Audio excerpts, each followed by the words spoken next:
In this video, I'm going to show you how to add Instagram story highlights, okay?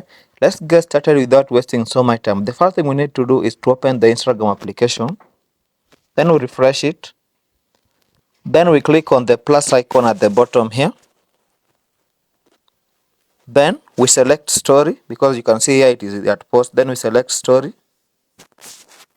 It will automatically open the camera. I'm blocking my camera so you cannot see my camera, okay? Click on this feature at the bottom here. Then pick a random photo here for demonstration only. Okay. Then click your story. Now tap on your story at the top there. Okay.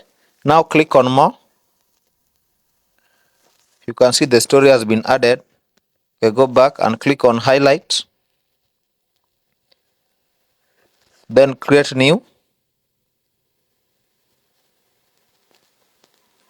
Type anything. Hey there. Add it. Then click view on profile. Now you can see that the highlight has been added to our story, okay?